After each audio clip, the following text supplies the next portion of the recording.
गणेशाय नमः श्री सरस्वते नमः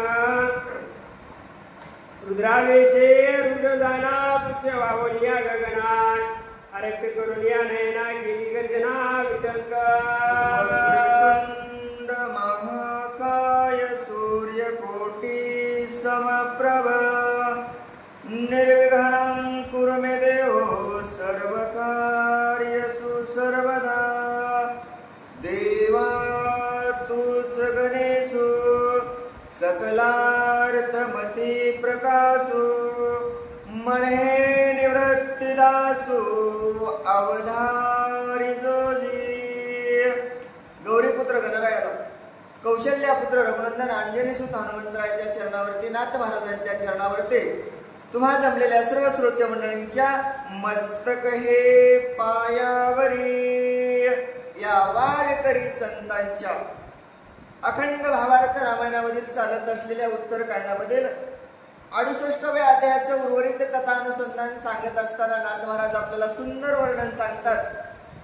संपूर्ण कथन सुग्रीवजी हनुमंताला सांगू लागले, हनुमंता तुला माहित आहे रे बाबा कोण मुलं आहेत, कोणाची मुलं आहेत, कशासाठी आलेले आहेत, का तू शांत बसलेला आहेस, सर्वस्व सुग्रीवाने विचारलं.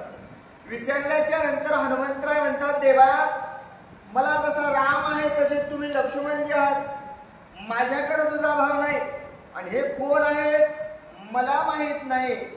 जी माझे भगवंत रामप्रभू मला आज्ञा देतात ती मी ऐकतो आणि आज या युद्धाच्या ठिकाणी तुम्हीच माझे मालक आहात. रामही सारखा आणि लक्ष्मणही मला सारखा आहे भगवंता. आता तुम्ही चिंता करू नका. त्या मुलांनी कितीही जरी युद्ध केलं तर आता माझा पुरुषार्थ पाहावा, मी काही कमी नाही असं हनुमंतरायाने बोलल्याच्या नंतर हनुमंतरायाने काय केलं, महारुद्राचा अवतार धारण केला. रुद्र रूप त्या ठिकाणी धारण केलं. भीमरूपी महारुद्रा वज्र हनुमान मारुती असं असणारं रूप धारण केलं. शेपूट असणारे आपले गर गर गर गर फिरू लागले. अरक्त देखील डोळा ग्रासिले सूर्यमंडळा अरक्त असणारं रूप धारण केल्याच्या नंतर भगवंत राम प्रभूच्या नामाचा जय जयकार केला. जय जयकार केल्यानंतर हनुमान म्हणे, अरे वीरा मागे सरू नको धरी धीराय, तुझं मनोती एक सदा सावध पै व्हावे.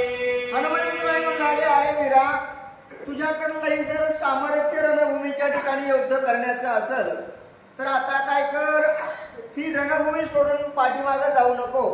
एकाग्र त्या ठिकाणी राहाय, एकाग्र चित्त कर आणि एकाग्र चित्त करत असताना तू सावधपणाने माझ्या संग युद्ध करण्यासाठी तयार व्हावं विनंती करू लागले. बोले ते समय्या अरे मरकटा मुखा बोले दर्पणी पाहिया, काय झाले ते समय्या काय दाविसिया पामरा.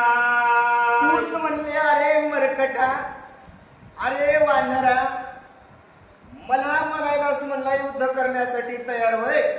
एकदा तोंड घरी जाऊन आरशात पाहून येणं म्हणले, तू होत तोंड काळं झाले आणि मला का या ठिकाणी तू सांगतो.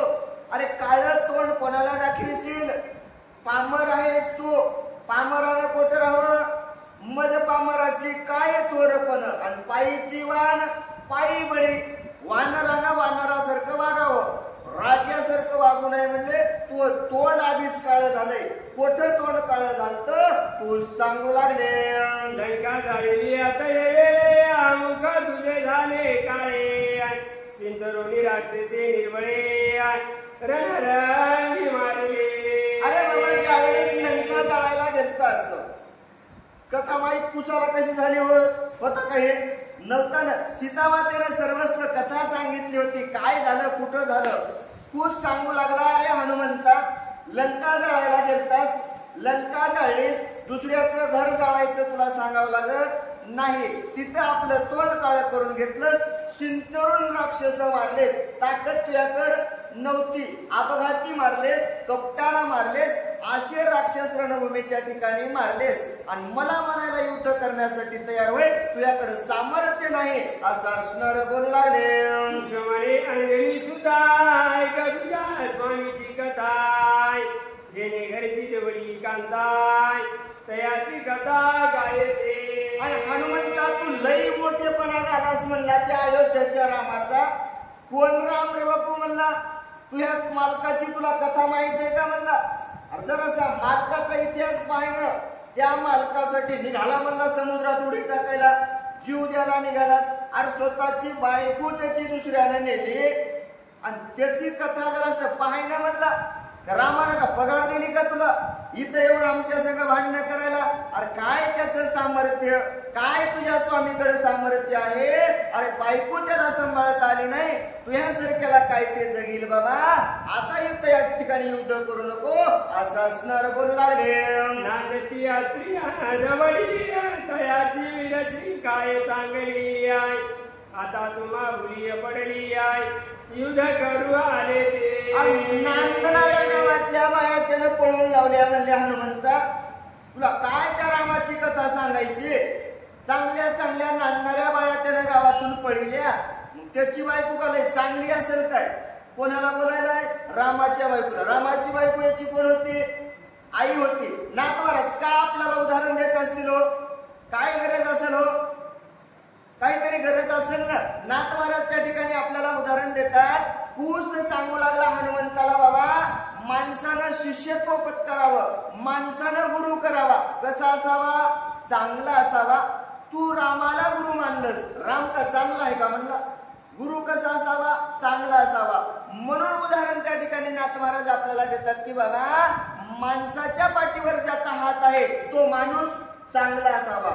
हनुमंतराला म्हणले तू ज्याचा मोठेपणा घाला ते काय नीट नाही, त्यानं सगळं भूल पाडलेली आहे. आणि आता म्हणला तुला जेव आलाय.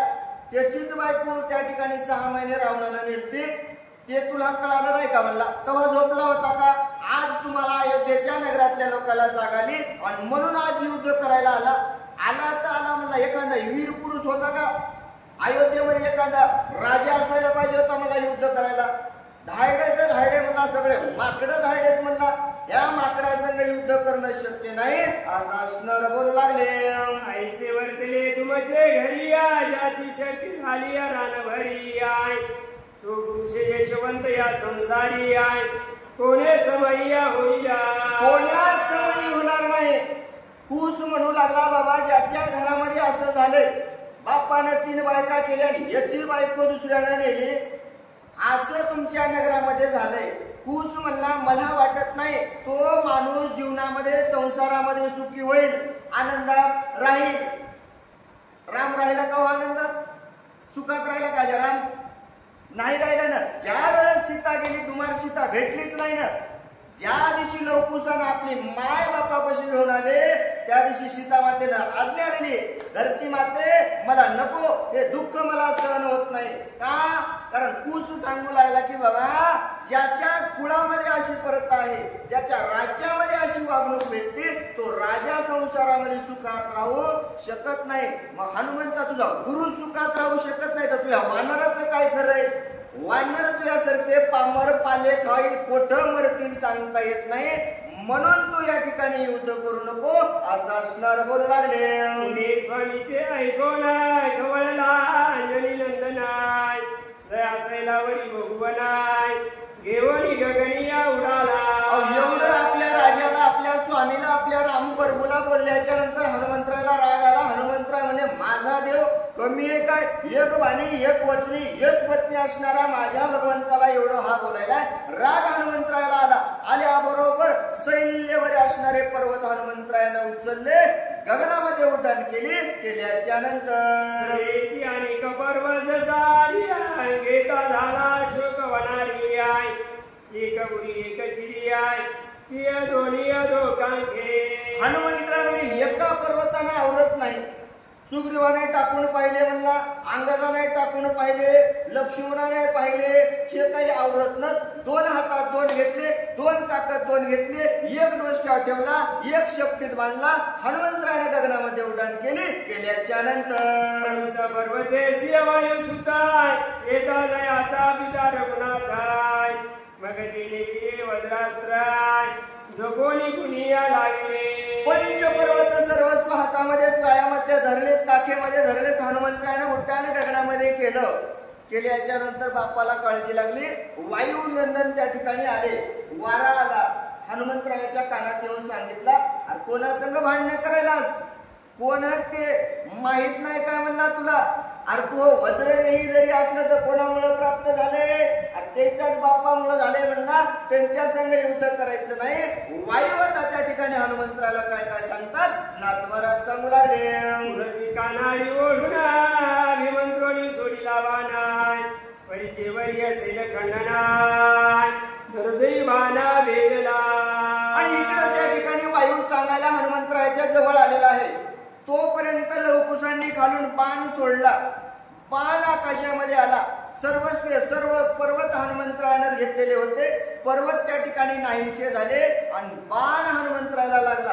का लागला असेल? हनुमंतराला तर कोणताच पास बाधा करू शकत नव्हता राजा.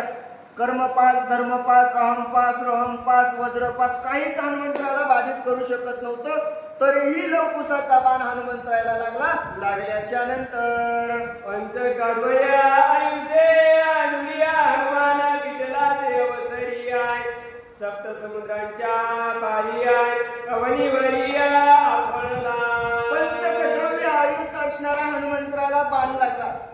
एवढा वार त्या बाणाचा होता की नाथ महाराज म्हणले, हनुमान एक नाही, दोन नाही, तीन नाही, 7 समुद्र पार जाऊन पलीकड पडला, जमिनीवरती आदळला. आदळल्याच्या नंतर देहाची वळलिया मुरकुंडिया मान झाली सेवाकडे आय, अशुद्ध वाव सरले दोंडिया गत प्राण ऐसे झाले. गत प्राण नाथ महाराज म्हणले अशा प्रकारे अवस्था हनुमंतरायाची झाली. देहाची असणारी मुरकुंडी झाली.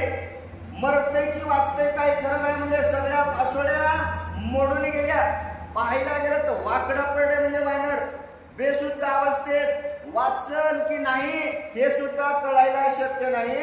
अशा अवस्थेमध्ये हनुमंतराय पडले. पडल्याच्या नंतर मग सावध होऊन हनुमंता तटस्थ राहिला निवांताय, वायुवाला से धावत बुजाविता निजपुत्रा. मग हनुमंतराय सावंत झाले. सावध झाल्याच्या नंतर हनुमंतराय जागेवर उठून बसले. सामर्थ्यच राहिलं नव्हतं युद्ध करण्यासाठी. आपल्या मुलाची अवस्था वायूनं पाहिली. वायू धावत हनुमंतरायापाशी आले.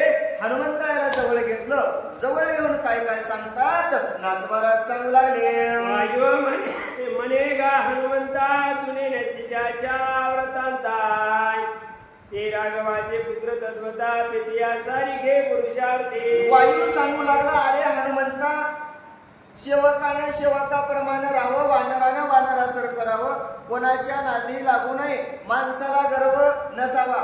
ज्याला गर्व झाला त्याचा गर्वहरण झाल्याशिवाय राहत नाही. मग कहाला म्हणला त्याच्या नादी लागला?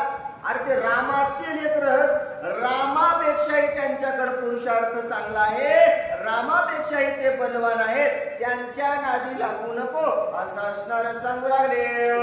कुश दोघे कुमारा वळाचे दोघे गिरीवराय, त्यात कनिष्ठ हे थोरा युधी क्रोढिया दाखवे. लव आणि कुश दोन हे भगवंताचे मुलं आहेत. त्यांच्या बळाचा जर विचार केला, गिरीकंदर पर्वतापेक्षाही त्यांचं बळ थोर आहे. मग त्यांच्या संग तू या ठिकाणी युद्ध करायला दाखवायलास म्हणला हनुमंता. आणि लहानच तू पामरस, आता त्यांच्या सोबत युद्ध करू नको असं असणार बोलू लागले. हे वचन प्रगट न करावे, हृदय वृद्ध असू द्यावे, पुढील कर्तव्य लक्षावे, वेगी जावे रामकार्या. आणि बघ हनुमंता, तुला एक महत्वाची गोष्ट सांगतो. अंधारात ती गोष्ट अंधारात राहू दे, म्हणजे उजेडात येऊ देऊ नको. आपल्या दोघांनाच माहिती आहे म्हणले रामाचे लेकर. आपलं आपलं पोटात ठेव. रामानं जे काम सांगितले ते गपचिप जाय. नादाला कोणाच्या लागू नको. भांडणात काय झालं एवढंच पाहाय म्हणले. मधात जर पडलं असतं तो काही खरं नाही. गपचिप आता खाली जाय म्हणले. जे व्हायले ते नुसतं पाय, रामाचं कार्य कर, गप बसू नको, भांडणात जाऊ नको असं असणारे सांगितलं. ऐकून या पित्याचे वचन हनुमान घालती घाली मानाय, हृदय स्मरे श्रीराम चरणा माझे स्मरण असू द्यावे. भगवंताचं नामस्मरण वडिलांचं बोलणं ऐकलं. ऐकल्याच्या नंतर हनुमंतरायाने भगवंताचं नामस्मरण केलं.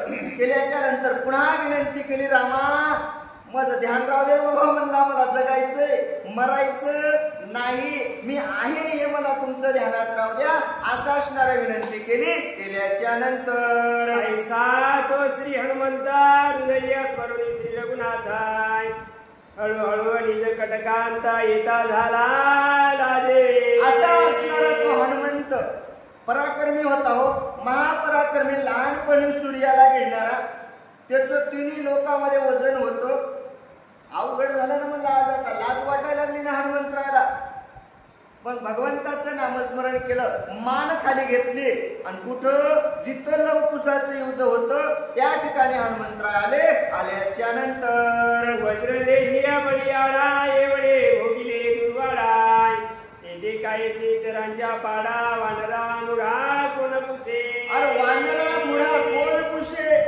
नाथ महाराज सांगतात बाबा वज्रदेही बळीया गाढा काय कमी होती माझ्या हनुमंतरायाकडे वज्रदेही हनुमंतराय होते यमाचा यमपास काही करू शकत नव्हता काळदंड त्याच्या अंगावरती मोडत होता त्या हनुमंतरायाला असं लोळावं लागलं मग तुमचं आमचं नाथ महाराज म्हणजे मग इतराचं काय खरं हो म्हणले 18 पद्म आणलेले वानर मातीत मिसळायला वेळ लागणार नाही एवढं सामर्थ्य लवकुशाकडे आहे मग हनुमंतरायाचं असं झालंय तुमचं आमचं कसं होईल आपण विचार करा तो पाहण्यासाठी हनुमंतराय युद्धस्थानी आल्याच्या नंतर ऐसिया पर्या श्रीराम स्मरणात एके हनुमाना फुले सैन्याय लाजा प्राण जायत व लक्ष्मणे दुरोणी येता देखिला ऐशियापणे माझ्या भगवंताचं स्मरण केलं हनुमंतरायानं का केलं हो संकट आलतं पडता जड वारी वेगे आठवावा हरी आलेलं संकट माझ्या हनुमंतरायानं पाहिलं भगवंताची आठवण काढली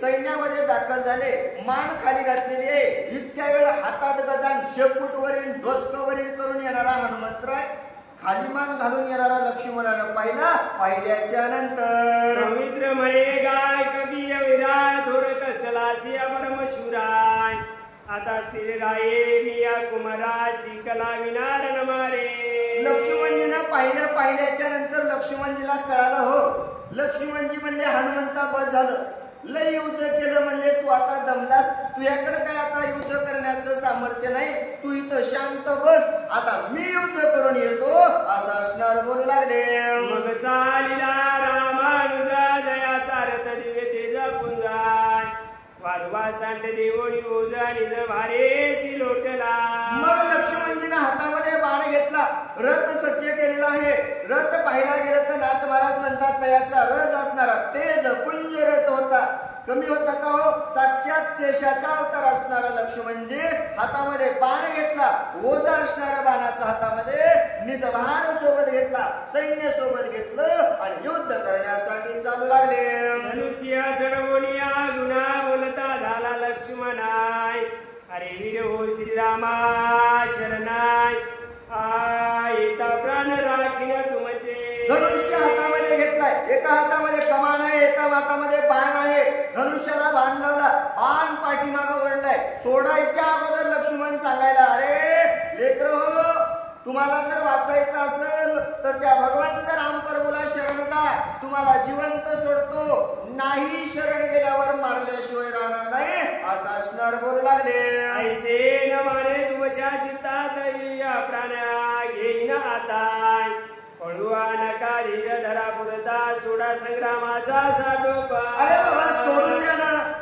तुम्हाला वाटायले रणभूमीच्या ठिकाणी युद्ध करावं नका बाबा असा मनामध्ये विचार आणू नका आणि पळून जाता तर विचारच करू नका म्हणला एका मानात मारल्याशिवाय राहणार नाही धीर धरा म्हणला धीर धरा जर शरण जर नाही निघाला तर तुम्हाला मी या ठिकाणी सोडणार नाही अरे बाबा लेकरांना रणभूमीच्या ठिकाणी युद्ध करू नये बालहट्ट असणारा पुरवतो तुम्ही बालहट्ट सोडून द्या युद्ध करण्याचं सोडून द्या त्या ठिकाणी बोलू लागले वारवामुचा धरिला हाची अन्याय मोठा केलाय दुसरा अपराध वीरे वीर धरिलाय शत्रुघ्न भरताली करुणी आणि जर या ठिकाणी शास्त्र सांगतंय विना अपराध मारू नाही लक्ष्मण म्हणला पहिला अपराध केला तुम्ही आमचा घोडा धरला जाऊ द्या म्हणला एक अपराध ठीक आहे दुसरा अपराध म्हणला तुम्ही शत्रुघ्नाला बांधलं भरताला बांधलं सुग्रीवाला बांधलं अंगदाला बांधलं हनुमंताची अवश्य असता अशी केली मग आता मारायला काय गोरे म्हणला, एकदा दोनदा तीनदा बस झालं ना, इतके तुम्ही अपराध केले, आता तुम्हाला मारायला गोर नाही असं असणार बोलू लागले. यांचा सुड मी घेईना, तुम्हा दोघा धरून नेईना, वारू आपला सोडविना निजविरा समवेता. आमच्या सैन्यावर केलेल्या हल्ल्याचा मी सूड घेतल्याशिवाय राहणार नाही. बांधलेलं आमचे भाऊ मी सोडविल, तुम्हालाही धरील, तुम्हालाही या ठिकाणी बांधून नेईल आणि आमच्या राजाला दाखविल असं असणार बोलू लागले. ऐसे चक्रारीचे वचन ऐकून कुश बोलिला आपण, तुमचा ठाऊका अभिमाना पूर्वीचा आम्ही ऐकला. एवढं लक्ष्मणजी बोलले, लवकुशानं ऐकून घेतलं. ऐकून घेतल्याच्या नंतर कुश म्हणला, अरे कव्हर बोलतो म्हणला, बस झालं की तुमचं काय काय माहित आहे म्हणला लक्ष्मणा, तुम्ही काय काय केलंय आम्हाला सगळं तुमचं पाठीमागचं माहित आहे असं असणार बोलू लागले. तुमची या कीर्तिया तुम्हा प्रतिया सांगतो ऐका, एकाग्र चित्ती आहे, जे रावणे घातली शक्ती ते भूमिशयन तुम्ही केले. अरे बाबा तुमची कीर्ती किती आहे आम्हाला माहित आहे. एक जर असं सांगतो म्हणजे जरा पाठीमागचं पहा राम लक्ष्मणा, तुम्हाला काय केलं हो. ज्या वेळेस रावणानं तुमच्यावरती शक्ती आणली होती त्यावेळेस काय केलं हो तुम्ही, शक्तीला असणार रणभूमीच्या ठिकाणी तुम्ही जागा दिली, शक्ती तुम्हाला वेधून रणभूमीमध्ये आपल्या काळ्या मातीमध्ये त्या ठिकाणी समाविष्ट झाली, असा असणारा तुमचा इतिहास आहे. त्या ठिकाणी सांगू लागले, इथे निवडला पुरुषार्थ दैवे होता हनुमंताय, घेऊन यावलीचा पर्वता उपचारार्थ येऊला. आणि त्या ठिकाणी पुरुषार्थ कुठे गेलता तुमचा. आता म्हणाले मी पुरुषार्थ दाखवेल, अहो तिथं तर पुरुषार्थ नाही चालला ना. त्या ठिकाणी माझा हनुमंतरायाला पर्वत घेऊन आला, त्यानं औषधी आणल्या, मग तुम्हाला उठवलं. त्या हनुमंताचे उपकारच म्हणला तुमच्यावर, तुम्ही आम्हाला या ठिकाणी लई सांगू नका असं असणार बोलू लागले.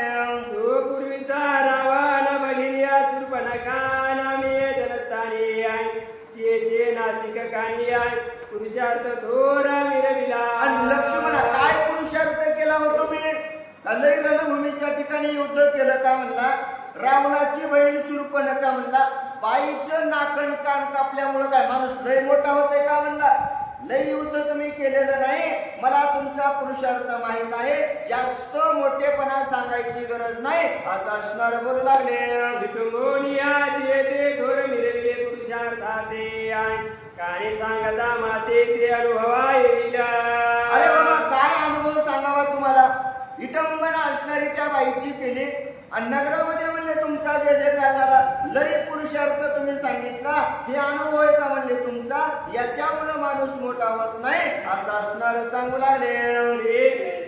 स्त्रिय ते जे विटमितिया तयाची थोर उपदिष्टे कीर्ती आहे, त्याची तुम्ही येते मुख्य पुरुषार्थ युद्धाला आले असा. अरे बाबा ज्यानं स्त्रीचं असणार विटंबना केली त्याची असणारी म्हणजे लई कीर्ती वाढती काय. लई लोक चांगलं म्हणतात का म्हणजे बाईची विटंबना करणाऱ्याला. आणि एवढं नगरामध्ये लई नाव मोठं आहे काय. आणि त्याच्या जीवावर म्हणले इथं आज आमच्या संग युद्ध करायला तुम्ही आलात की काय असं असणार बोलू लागले. ब्रह्मचर्य धरून युद्धाचा वडिला रणेंद्रजित काही नचले येत आता आपण सांभाळे. आता आपलं सांभाळा म्हणले. तुम्ही काय केलं, 14 वर्ष उपवासी, 14 वर्ष संन्यासी आणि 14 वर्ष वनवासी राहून इंद्रजिताला मारलं म्हणले. एकच कार्य चांगलं केलं ना म्हणले, दुसरं तर काही केलं नाही ना. मग ते या ठिकाणी चालत नाही. आता पुरुषार्थ चालणार नाही. जर तुमच्याकडे सामर्थ्य असेल तर आमच्या सोबत युद्ध करण्यास तयार व्हावं असं असणार बोलू लागले. या लता मृगांचे बळे या बंधू सोडवू आले ती सबळे आय, भरत शत्रुना वानर पाळे पहाटशा भोगिता ते. अरे या लटांबळांच्या जीवावरती नाथ महाराज बघा काय म्हणतात. लक्ष्मणाला कुस म्हणाले, आलास ते आलास आपल्या भावाला सोडायला आलास. आणि कोणाच्या जीवावर, अरे माकडं वानर आसोल घेऊन आलास म्हणला. यांच्या जीवावर युद्ध करणं होतंय काय, असं या ठिकाणी चालणार नाही असं असणार बोलू लागले. आता तुम्हा त्याची गती विमुख झाला श्रीरघुपती आहे, अवघी तुमची गेली शक्ती हे निश्चिती जाण पा. आता म्हणजे तुम्हालाही तेच होणार आहे. कुस म्हणला ज्या प्रकारे तुमचे भाऊ बांधलेले आहेत त्या प्रकारे तुम्हालाही बांधल्या जाईल का तर तुमचा स्वामी तुमच्यावर इनमुख झालेला आहे म्हणून तुम्हाला या ठिकाणी पाठवलेलं आहे आता तुम्ही युद्ध करण्यासाठी तयार व्हावं विनंती करू लागले ऐसिया कुशाची ऐकोनी वचने रथ प्रेरला लक्ष्मणे जड कार्मुक सत्राने कर्णापर्यंत ओढिले एवढं कुशाचं बोलणं ऐकलं लक्ष्मणजीला राग आला प्रधानाला त्या ठिकाणी रथाला सांगितलं रथ समोर घे रथ समोर घेतला हातामध्ये बाण घेतला बाण धनुष्यावर लावल्याच्या नंतर समुद्र करीचा वाना सुतका करीत गर्जनाय तयाते कोटी लक्ष कोटी वाना वाना वाना प्रसवले लक्ष्मणजीला बाण सोडला एक बाण सोडल्याच्या नंतर एका बाणाचे कोट्याने कोटी बाण तयार झाले फक्त लक्ष लवकुसावरती होत एक एक बाण लवकुसाकडे चालू लागला चालत जाताना जैसिया मुखातून अक्षरे निगती नानावर्ण उच्चारे ऐसे सुमित्राचे निशरे शरात शर प्रसवत शराते प्रसवत नाथ महाराज सांगतात बाबा बाण एकच सोडला लक्ष्मणानं एका बाणापासून अनेक प्रकारचे बाण तयार झाले कशा प्रकारे हो जसं पाहायला गेलं तर म्हणजे माणसाचं तोंड एकच आहे पण अनेक अक्षरे या मुखामधून निघतात तसं एक बाणामधून अनेक प्रकारचे बाण तयार झाले अनेक प्रकारचे बाण लवकुसावरती वर्षाव करू लागले केल्याच्या नंतर प्रजनाच्या धाराय आचार्यवराय ऐशा सुमित्राच्या शरधारा गगनवाणी व्यापिले जसं काय प्रजन्यच व्हावं जोरात असणारा पाऊस यावा संपूर्ण गिरीवर आच्छादन व्हावं जिकडं पाहावं तिकडं असणारं पाणीच दिसावं धाराच दिसाव्या तशा प्रकारे असणाऱ्या लक्ष्मणजीच्या बाणामुळे काय झालं संपूर्ण गगन यापल्या गेल्याच्या नंतर संधान समुद्राच्या दूतात एकोणी काय करी जानकी सुताय मुख बाण घेऊन त्वरिताय परदळावर या मोकलीला लक्ष्मणजीनं बाण सोडला इकडे लवकुशाला चिंता वाटली त्यांनी हातामध्ये बाण घेतले बाणाचं उत्तर बाणाने देण्यासाठी दोघही भाऊ त्या ठिकाणी चालू लागले शरेशरा खंडना झाली जैसिया पंडिते मूर्खा प्रच्छा खंडिली आय कोणी म्हणे ज्याची माऊली सुमित्रा देवी शराची असणारी खंडणी करायला वेळ लागणार आहे हो काय केलं एक बाण लवकुशांनी सोडला कोट्यानु कोटी बाण लक्ष्मणाचे तयार झाले ना एकाच बाणामुळे काय झाले नाहीसे झाले कसे नाहीसे झाले नाथ महाराज म्हणले ज्ञानवंत आणि मूर्ख माणसाचं ज्या वेळेस संभाषण होतं हजारो शब्द मूर्ख माणूस बोलतो ज्ञानवंत पंडिताने एक शब्द बोलल्याच्या नंतर समोरच्याला गप्प बसावं लागतं तसं लक्ष्मणजीचं झालं ज्ञानवंत लवकुश ठरले मूर्ख असणारा लक्ष्मण ठरल्याच्या नंतर लक्ष्मण म्हणे अरे वीरा धन्य धन्य तुझा गुरु पुराय कोणी जननीचे उदरा येऊन वंशीया कीर्ती केले मग लक्ष्मणजीला कळालं बाबा आता आपलं सामर्थ्य चालणार नाही मग लक्ष्मणजी म्हणू लागले बाबा खरंच तू धन्य आहेस तुझा गुरु धन्य आहे तुझी आई धन्य आहे तुझा वडील धन्य आहे कुळी कन्या पुत्र होती जे सारखी तयाचा हरित वाटे जीवा लक्ष्मणजी म्हणले खरंच बाबा कोणाच्या कुळामध्ये जन्माला आलात कोणाच्या पोटी जन्म घेतलाय तुमचे आई वडील सुद्धा धन्य असतील त्यांनी आशे मुलं जन्माला घातले एवढं लक्ष्मणजीला धन्यता लवकुशाला दिली पुढील लक्ष्मणजीचा आणि हनुमान त्या ठिकाणी लवकुशाचे युद्ध होणार आहे हनुमंताच्या शक्तीला बांधून देणार बरं आता कुस हनुमंताच्या शक्तीला धरून वडीत देणार आहे आणि हे कथन आपल्याला उद्याच्याला ऐकायला मिळणार आहे